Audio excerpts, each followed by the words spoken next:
Pada awal cerita, menampilkan peperangan besar yang terjadi pada tahun Saka 1206 atau bertepatan dengan tahun 1284 Masehi.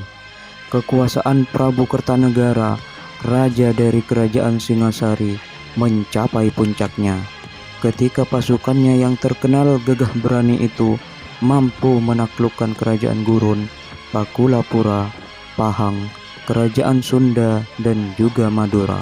Dalam setiap peperangan, putra mahkota kerajaan Singasari, yaitu Raden Wijaya, juga ikut andil dalam setiap pertempuran. Berkatnya juga, pasukan Singasari menjadi pasukan gagah berani, kuat, dan tak terkalahkan.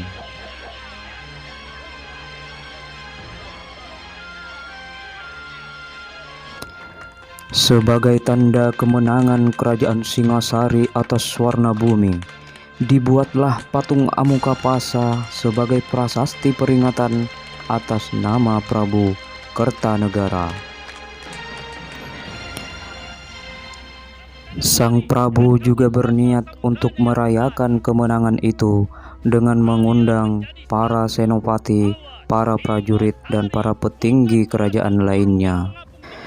Dan juga tidak lupa, Sang Prabu juga akan mengundang semua orang yang terlibat turut andil berjasa atas kemenangan kerajaan Singasari. Dan tidak hanya sekedar mengundang, Prabu Kertanegara juga akan memberikan anugerah penghargaan setinggi-tingginya kepada siapa saja yang turut andil, berperan, dan berjasa atas kemenangan Singasari. Yang telah berjasa harus ikut menikmati hasilnya. Duli, Ayahanda Prabu. Pada malam harinya, Raden Wijaya meminta Senopati Pranaraja untuk menemuinya. Ternyata Raden Wijaya hendak membicarakan tentang seseorang yang lupa untuk diundang, sedangkan jasanya begitu besar atas kemenangan kerajaan Singasari. Yang dimaksud adalah Empu Hanggareksa. Dialah yang selama ini membuat senjata untuk prajurit-prajurit kerajaan Singasari. Lalu Raden Adiwijaya meminta Senopati Pranaraja untuk mengundangnya sekaligus menjemputnya di desa Kurawa. Namanya Empu Hanggareksa, dari desa Kurawan. Keesokan harinya, Pranaraja beserta dua panglimanya berangkat menuju kediaman Empu Hanggareksa. Namun di dalam perjalanan, Pranaraja beserta panglimanya dicegat oleh dua perampok yang hendak merampoknya. Kami mau merampok kalian dengan cara baik-baik. Tentu saja, Pranaraja dan panglimanya menolak untuk dirampok, dan perkelahian pun dimulai. Perkelahian berlangsung tidak terlalu sengit, karena tentu saja panglima dari kerajaan Singasari lebih unggul daripada kedua perampok itu, dan kedua perampok itu pun berhasil diringkus. Kalian telah berani melawan prajurit Singasari. Itu kesalahan besar, dan setiap kesalahan harus dihukum. Sesaat ketika Pranaraja ingin menghukum kedua perampok tersebut, datanglah pendekar yang tidak dikenal dan membantu kedua perampok tersebut. Kemudian perkelahian pun dimulai. Para panglima kerajaan melawan pendekar yang misterius itu, dan nama pendekar itu adalah Empu Tong Bajil. Ternyata Empu Tong Bajil tidaklah sendirian. Dia ditemani oleh rekannya yang bernama Dewi Sambi. Rupanya Empu Tong Bajil dan Dewi Sambi bukanlah pendekar sembarangan. Mereka merupakan dua pendekar jago dari golongan hitam yang memiliki ilmu kanuragan yang sangat tinggi. Terlihat sekali dari cara mereka bertarung. Mereka memperlakukan panglima perang dari kerajaan Singasari layaknya anak-anak yang baru belajar ilmu kanuragan. Melihat kedua panglimanya dikalahkan dengan sangat mudah, Pranaraja memerintahkan kedua panglima itu untuk mundur, dan dia berkata bahwa tugasnya lebih penting daripada meladeni orang-orang seperti mereka. Jauh lebih penting dari sekedar meladeni orang-orang yang tidak genah itu. Ayo jalan. Mendengar perkataan Pranaraja, Empu Tong Bajil dan juga Dewi Sambi mengejek mereka sambil menantang, "Jika kalian berani maju sini atau datang kembali, ingat namaku Tong Bajil dan rekanku Dewi Sambi." Tanpa menghiraukannya, Pranaraja dan kedua panglimanya melanjutkan perjalanan. Sedangkan di sisi lain, di desa Kurawan, terdapat dua putri yang bernama Narirati bersama temannya Palastri sedang berjalan-jalan di taman menuju candi. Mereka sering mendatangi candi itu untuk memandangi pelangi yang terlihat sangat indah dari atas candi tersebut. Namun pada hari itu, di candi itu terdapat seorang pemuda yang juga sedang memandangi pelangi. Kedua putri itu berlari menuju candi dan mereka bertemu dengan pemuda yang bernama Arya Kamandanu. Dan diceritakan kedua gadis itu sudah mengenal Arya Kamandanu, terlebih Narirati yang sama-sama memiliki kesukaan yaitu memandangi pelangi di atas candi Kurawan. Rupanya antara Narirati dan juga Kamandanu ada perasaan cinta yang tidak pernah mereka nyatakan. Satu sama lain mereka saling mencintai, tapi mereka malu untuk menyatakannya. Nanti aku mengganggumu.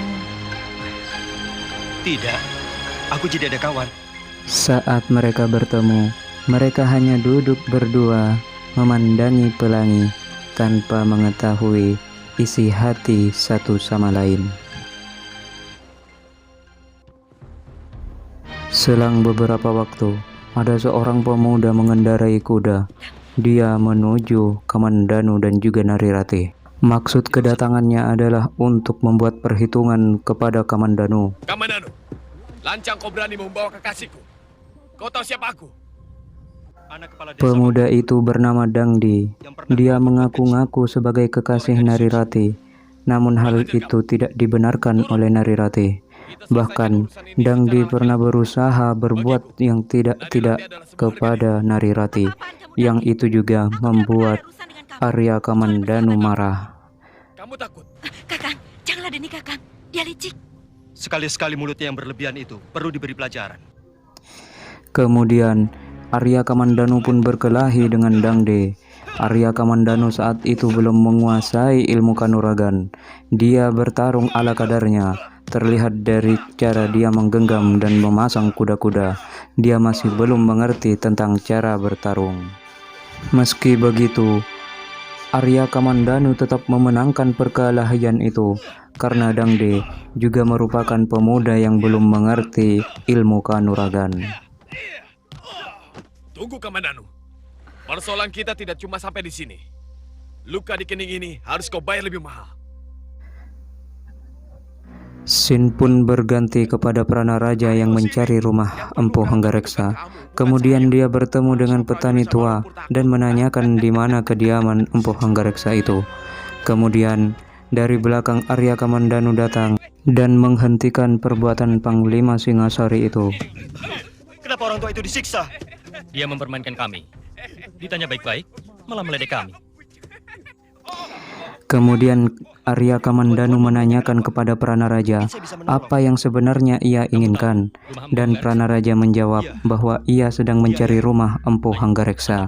Dan kebetulan sekali Arya Kamandanu adalah anak dari Empu Hanggareksa, dan Arya Kamandanu mengantarkan Pranaraja ke tempat Empu Hanggareksa berada.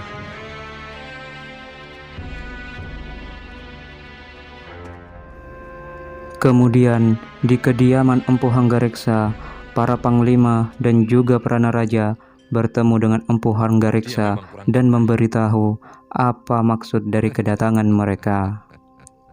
Sebenarnya, tanpa mendapat penghargaan sekalipun, saya akan tetap mengabdi kepada Sang Prabu. Dalam pembicaraan Dengan itu, membuat persenjataan Empu yang Hanggareksa bersedia untuk memenuhi undangan Sang Itulah Prabu. kearifan raja kita. Kemudian Sin pun berganti. Empu Hanggareksa mengendarai kuda menuju kediaman kakak seperguruannya, yaitu Empu Ranubaya.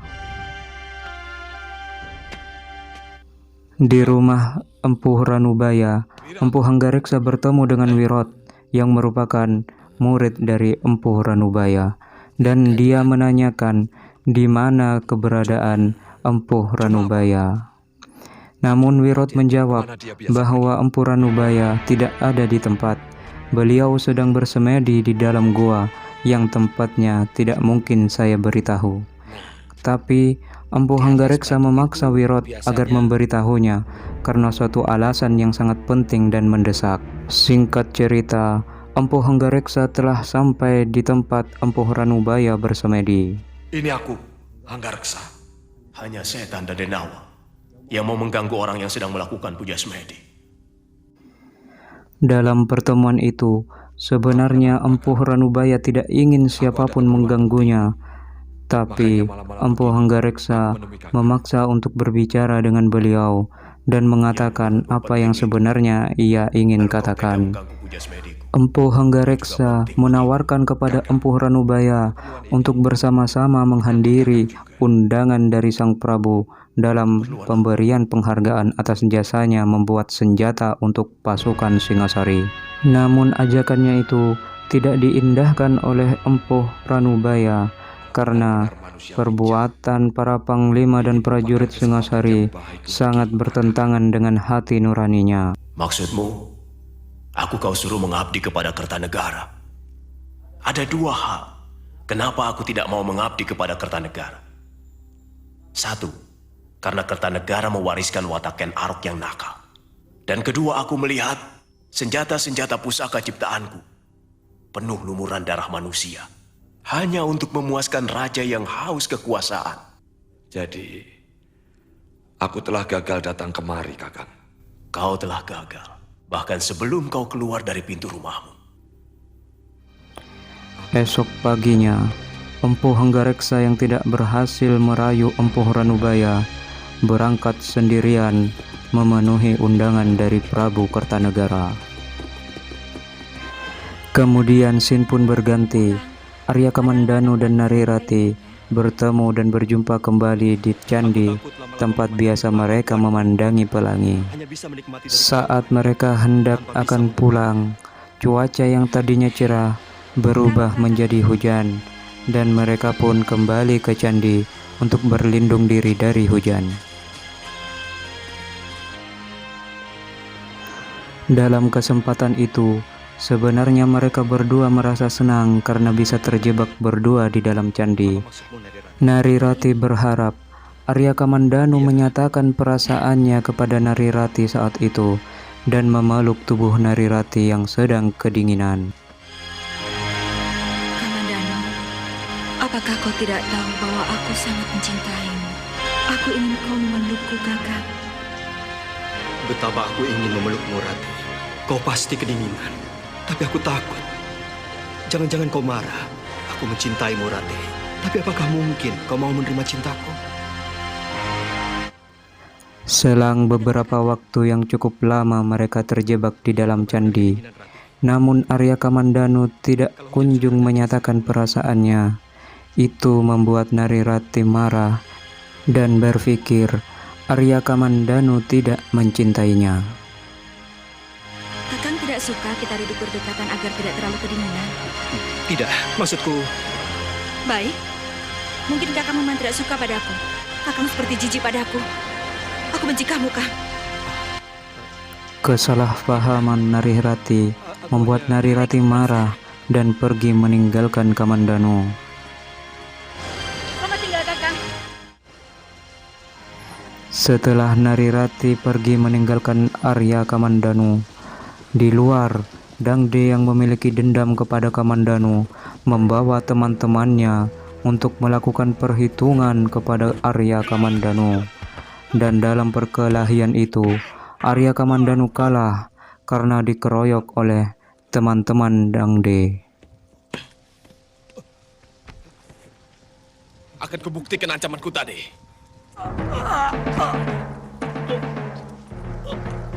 Scene pun berganti ke rumah Arya Kamandanu.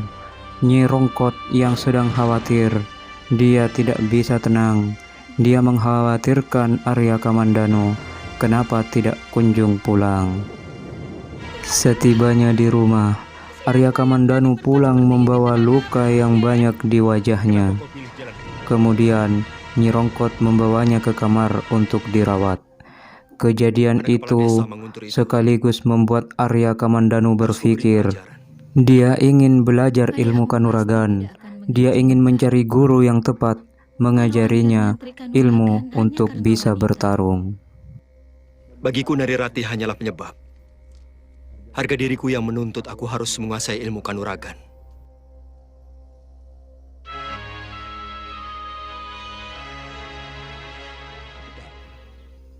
Keesokan harinya, Arya Kamandanu sedang berbicara dengan kakaknya, Arya Dwi Pangga.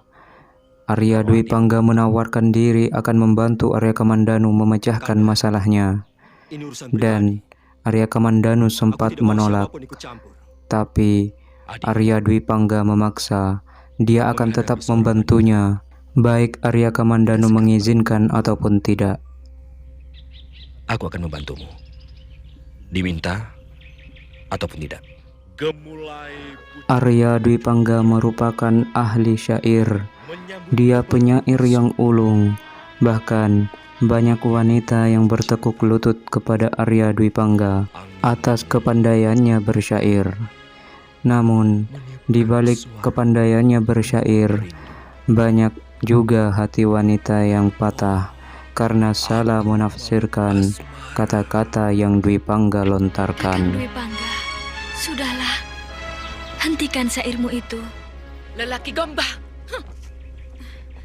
Parwati! Salah satu wanita yang salah tafsir akan syair-syair yang Dwi Pangga lontarkan adalah Parwati. Dia adalah gadis, putri dari petani. Lalu Parwati memberitahu bapaknya apa yang telah Arya Dwi Pangga lakukan terhadapnya. Dia akan mendapat ganjaran yang setimpal karena berani melukai hati anakku. Scene pun berganti ke rumah Narirati. Ada seorang bocah suruhan. Dia mengantar surat yang disuruh oleh Arya Dwi Pangga. Namun Arya Dwi Pangga mengatasnamakan Arya Kamandanu untuk meminta maaf kepada Narirati. Kubuka daun jendela, terbentang malam, dihiasi candra kartika. Bulan Waisa sekarang 10 kali rumahmu kujelang. Pintunya masih rapat terkunci dari dalam. Kapan kau buka untuk maafku, wahai Puspa Kayangan? Arya Dwi Pangga menggunakan kemampuannya dalam mengolah syair, dalam menulis surat tersebut, sehingga membuat Narirati bisa dengan mudahnya memaafkan Arya Kamandanu. Akan kubukakan pintu maafku. Kemudian scene pun berganti. Bapak Parwati yang tidak terima anaknya sakit hati hendak membuat perhitungan dengan Arya Dwi Pangga. Dan bersambung. Saksikan kelanjutan kisah Tutur Tinular Arya Kamandanu di channel kesayangan kalian, Herman Studio. Terima kasih sudah nonton. Jangan lupa like, komen, dan subscribe. Sampai jumpa di video selanjutnya.